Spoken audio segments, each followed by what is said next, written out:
মাঝে মাঝে আমি আর আমাতে থাকতেই পারি না। যখন আমরা যুথবদ্ধ হয়ে উঠতে চাই হংস বলাকার মতো, ঠিক তখনই মাটি ডাক দিয়ে যায়। সেই ডাক পারি না করতে উপেক্ষা, আর ওদিকে অপেক্ষায় নাকি আছে বঙ্গবাসী তাদের প্রিয় বৃষ্টি রানী।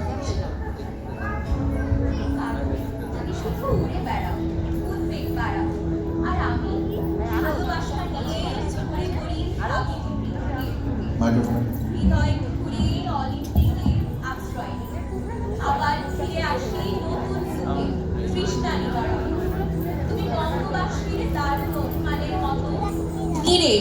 জমাট আর আমি অভিমানের গণ্ডি ডিঙিয়ে আনন্দের উৎস ধারা। তোমার এই কালো বুকের জমাট অভিমান ভাঙে যখন আমি ঝরে পড়ি। মাটির বুকে যেন উৎসব শুরু হয়, টিনের চালে, গাছের পাতায়। শ্রাবণের এই সন্ধ্যাগুলোতে আমার যে মিষ্টি সুর আর কার আছে বলো? তোমার সুর তো কবিকে সৃষ্টি করে বৃষ্টি, আর আমি সে কবিত্বকে বহন করে চলি দেশ থেকে দেশান্তরে। তোমার গন্তব্য মাটির কোল, আর আমার অনন্ত আকাশ। যাক বাবা, এতক্ষণ একটু সুযোগ পেলাম।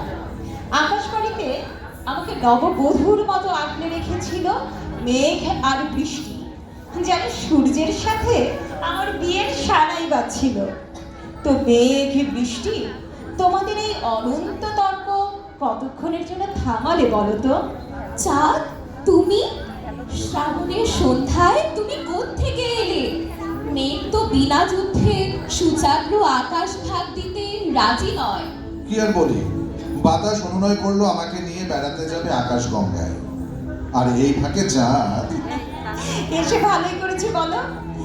আমার আলোয় মেঘের গায়ে রূপলি আভা, বৃষ্টির জল যেন ঝিকিমিকি করছে। একটা শ্রাবণ সন্ধ্যা তো সুন্দর হয়ে উঠতে পারে আমাদের এই ত্রিরত্নের সমন্বিত প্রয়াসে। মেঘ আমাকে আড়াল করে, বৃষ্টি ঝরে চুপচাপ, আর তখন আমার অপেক্ষা শুরু। দ্বিতীয়া থেকে পূর্ণিমা, বঙ্গবাসী আমাকে একটু দেখার জন্য প্রতীক্ষারত। কোনো কোনো শ্রাবণে চাঁদের আলো পৌঁছে না গাছের পাতায় কিংবা উর্মিমালায়, কিন্তু মেঘে বৃষ্টি একটু ভালোবাসা দিলেই আমার আলোর বিচ্ছুরণ ঘটে। আমার ছোঁয়ায় হঠাৎ আন্দোলিত হয় মনুষ্য সমাজ ও প্রকৃতি। তবুও শ্রাবণ মানে মেঘ আর বৃষ্টির একচ্ছত্র আধিপত্য। তোমার এই আধো আলো আধো ছায়া তো ক্ষণিকের। শ্রাবণে দুষ্প্রাপ্য বলেই তো আমার এত সমাদর। বৃষ্টির জন্মকথার মূল চরিত্রে তুমি আছো মেঘ, আর বৃষ্টির উচ্ছ্বাস থেকে একটু উষ্ণতার জন্য কবিগুণে চাঁদ এত আকর্ষণীয়। আমরা কেউ কারো প্রতিদ্বন্দ্বী নই, আমরা পরিপূরক। সত্যি তো, আমি যখন মাটির কোলে খুনসুটিতে ব্যস্ত, তখন চাঁদের আলোর নাচন আমাকে বিশেষায়িত করে, আর আমার গায়ে পরিয়ে দেয় সলমা ছড়ি। নজরুলের সেই কবিতা শোনোনি? কোদালে মেঘের বোঝ উঠেছে আকাশের নীল গাঙে, হাবুডুবু খায় তারা বুদবুদ জোছনা সোনাই রাগে। তৃতীয়া চাঁদের সাম্পারে চড়ি চলেছে আকাশ প্রিয়া, আকাশে দড়িয়া উতলা হলো গো পুতলা বক্ষে লিয়া।